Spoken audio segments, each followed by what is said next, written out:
शुरुआत बड़ी खबर के साथ। देखिए, दिशा ने बनाया था व्हाट्सएप ग्रुप। ये बड़ी खबर मिल रही है। इंटरनेशनल फार्मर स्ट्राइक नामक ग्रुप बनाया और 10 से ज्यादा लोग इस ग्रुप में मेंबर थे। तो एक के बाद एक खुलासे हो रहे हैं। देखिए, जो पूछताछ चल रही है दिशा रवि से, उसमें यह भी पता चला है कि शांतनु और निकिता जैकब भी ग्रुप में शामिल थे, जिनकी तलाश की जा रही है। सूत्रों के हवाले से ये बड़ी खबर सामने आ रही है। जी हां, 6 दिसंबर को बनाया गया था ये ग्रुप। और इस खबर पर अपडेट हासिल करने के लिए हमारे साथ दो हमारे सहयोगी जुड़ चुके हैं, जावेद और शिखा। जावेद, आपसे जानना चाहूंगा क्या जानकारी मिल पा रही है, क्योंकि जैसे जैसे पूछताछ हो रही है एक के बाद एक बड़े खुलासे सामने हो रहे हैं। जावेद।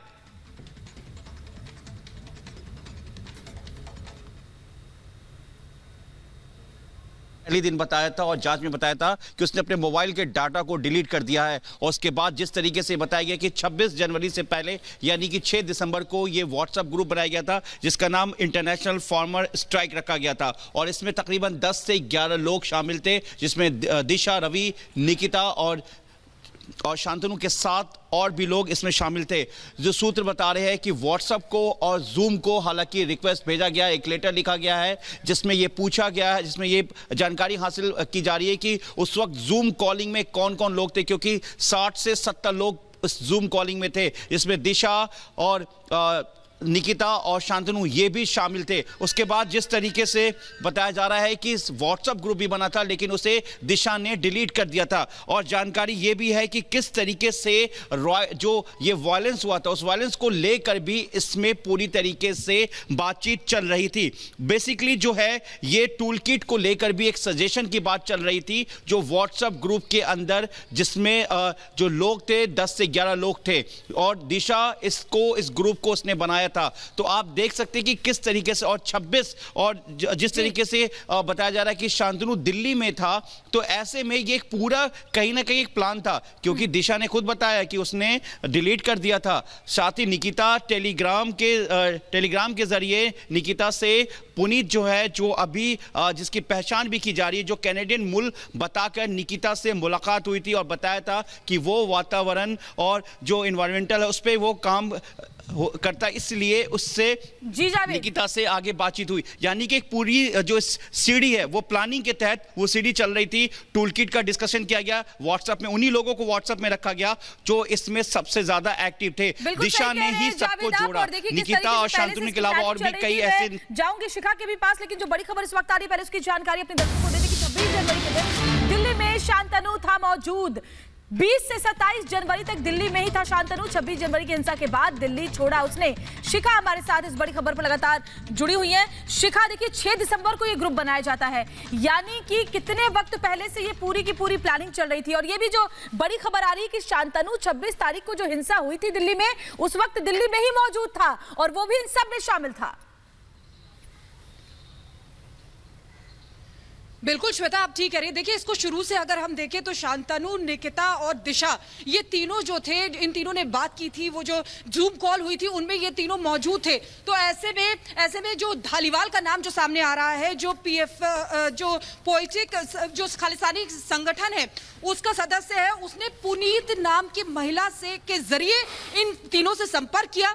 दिशा जो है उसने वो जो टूल किट का ड्राफ्ट जो इन तीनों के जरिए तैयार किया गया था, उसमें तमाम ऐसी बातें थी जो किसान हैं उस आंदोलन को बड़ा कर सकती थी और माहौल और स्थिति को खराब कर सकती थी। तो उसके बाद उसने वो डिलीट किया, इसलिए क्योंकि दिशा जानती थी कि उसमें कई ऐसी चीजें हैं, और डिलीट किया हुआ, एडिट किया हुआ जो टूल किट ड्राफ्ट था वो उसने दोबारा ग्रेटर थंडरबर्ड को भेजा था। तो इस तरीके से आप समझिए बहुत बड़ी साजिश को अंजाम देने की कोशिश की जा रही, तो लगातार उसने कर भी रहे थे जब दिशा को डर सताया। जी शिखा, आप हमारे साथ बने रहें, दोबारा आपका रुख करेंगे और जावेद का भी रुख करेंगे। इस बीच एक बड़ी खबर देखिए, दिल्ली पुलिस ने जूम ऐप से जवाब मांगा था। जी हां, जूम ऐप से दिल्ली पुलिस ने इस बाबत जवाब मांगा है। मोद धालीवाल की मीटिंग की जानकारी मांगी गई है, डिटेल्स मांगी गई है, क्योंकि 11 जनवरी को ये मीटिंग हुई थी जूम ऐप पर, व्हाट्सएप पर। धालीवाल दिशा की मीटिंग हुई, दिल्ली पुलिस जानकारी मांग रही है और सूत्रों के हवाले से यह बड़ी खबर है, क्योंकि 11 जनवरी को जानकारी मिल रही है कि जो मीटिंग हुई थी उसमें 70 लोग शामिल थे, बहुत सारे लोग इसमें एडमिन थे, और 10 मेंबर वाले इस ग्रुप को बाद में दिशा ने डिलीट किया। पुलिस ने व्हाट्सएप को चिट्ठी लिखकर डिटेल मांगी है। जूम ऐप से भी जानकारी मांगी गई है और 6 दिसंबर को दिशा रवि ने एक व्हाट्सएप ग्रुप बनाया था। तो ये सारी जानकारी निकलकर सामने आ रही है एक के बाद एक। जावेद हमारे साथ, हमारे संवाददाता जुड़े हुए हैं। जावेद, क्या जानकारी मिल पा रही है इस खबर को लेकर, क्योंकि दिल्ली पुलिस ने जूम ऐप और व्हाट्सएप से जानकारी मांगी है क्योंकि बहुत सारे लोग शामिल थे। क्या जानकारी है इसको लेकर, क्या है अपडेट आपके पास? देखिए आशुतोष, कल ही प्रेस कॉन्फ्रेंस में ये कहा गया था कि 60 से 70 लोग जूम ऐप में थे, जिसमें दिशा रवि, शांतनु, निकिता के अलावा और भी लोग थे। हालांकि ग्रेटा थनबर्ग के बारे में पूछने पर बताया गया कि अभी ये पूरा मामला जांच इन्वेस्टिगेशन है। यहां तक ये बताया गया कि आईपी एड्रेस के जरिए और जूम को ये एक रिक्वेस्ट भेजी गई है कि उस वक्त 60 से 70 लोग कौन थे और कौन कौन लोग इसमें शामिल थे, उनकी एक पूरी लिस्ट जो है वो दिल्ली पुलिस साइबर सेल चाहती है, जिससे कि पता चल सके कि और कौन कौन लोग इस साजिश में शामिल है। क्योंकि देखिए, ये जो ये जो पूरा कॉन्स्पिरेसी है, ये पहले से ही तैयार था, क्योंकि टूल किट्स वाला जो पूरा ये कैंपेनिंग था, इसमें दिशा रवि ने व्हाट्सएप बनाया, फिर जूम चैट में शामिल हुई, 60 से 70 लोग शामिल हुए। ये भी जानना बेहद जरूरी है कि जूम चैट में उन 60 से 70 लोग जो बता रहे हैं वो क्या सिर्फ देश के ही हैं या देश के बाहर के भी लोग हैं, क्योंकि दिशा रवि क्लाइमेट एक्टिविस्ट हैं और वो ग्रेटा थनबर्ग है उनसे भी टच में थी और साथ ही वो कई देशों में जा चुकी हैं। तो जिस तरीके से जो चीजें सामने आ रही है कि किसान आंदोलन और चीजों को दूसरी तरीके से चीजों को प्रोजेक्ट करना, तो ऐसे में क्या ये दिशा रवि के टच में और कौन कौन लोग हैं? क्या दिशा रवि कौन से वो लोग थे जिन्होंने ये ग्रुप बनाया, इंटरनेशनल फार्मर स्ट्राइक ग्रुप? और ये ऐसा ग्रुप है, सोचिए जरा, जिन लोगों ने बनाया उनमें से एक भी फार्मर नहीं है, सिर्फ फार्मर्स के नाम पर ये जानबूझकर ये साजिश रच रहे थे। टूल किट मामले में एक और बड़ी खबर आपको बताते हैं। अनीता है पीजेएफ की को-फाउंडर। अनीता के जरिए पीजेएफ तक पहुंची पुनीत।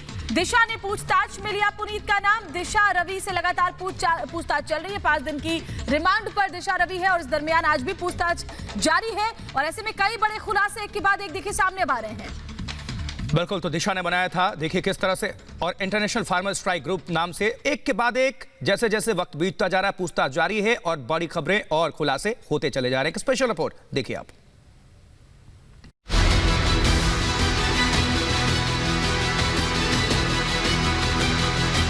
अब खुलेगा ग्रेटा टूलकिट का एक एक राज। गिरफ्त में ग्रेटा गैंग की शातिर खिलाड़ी। दिशा बोलेगी, राज खोलेगी। ग्रेटा गैंग की दिशा रवि वो मोहरा है जिसके जरिए दिल्ली हिंसा की पूरी साजिश रची गई। दिल्ली पुलिस का दावा है कि 11 जनवरी को जूम पर मीटिंग की गई थी।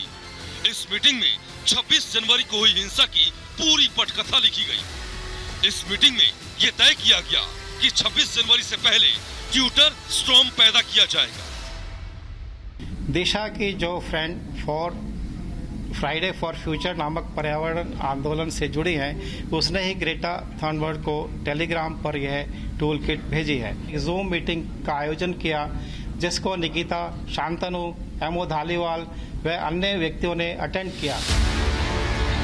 इस मीटिंग में एमओ धालीवाल भी शामिल था, जो एक खालिस्तानी समर्थक है। तो क्या 26 जनवरी को दिल्ली में जो हुआ वो एक सोची समझी अंतर्राष्ट्रीय साजिश थी? और अगर ये अंतर्राष्ट्रीय साजिश थी तो इसमें और कौन कौन लोग शामिल हैं? दिशा की जो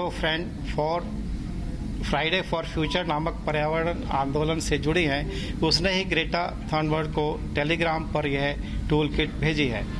दिशा रवि को इस बात की आशंका पहले से ही थी कि पुलिस उस तक पहुंच सकती है, लिहाजा उसने अपने सारे इलेक्ट्रॉनिक सबूत पहले ही मिटा दिए थे। सर्च में यह भी बातें सामने आई कि निकिता और उसके साथी शांतनु और दिशा ने टूल किट गूगल डॉक्यूमेंट बनाया था। शांतनु का बनाया गया ईमेल अकाउंट इसका ओनर है। दिल्ली पुलिस का दावा है कि 26 जनवरी हिंसा की मास्टरमाइंड दिशा रवि है, जिसने भ्रामक खबरें फैलाने में अहम भूमिका निभाई। दिल्ली पुलिस का कहना है कि दिल्ली में अशांति फैलाने के पीछे का मकसद खालिस्तानी मूवमेंट को फिर से जीवित करना है। विदेशी साजिश को नाकाम करने के लिए पुलिस अपनी कार्रवाई में जुटी हुई है, लेकिन इस कार्रवाई से विपक्ष को मिर्ची लग गई है।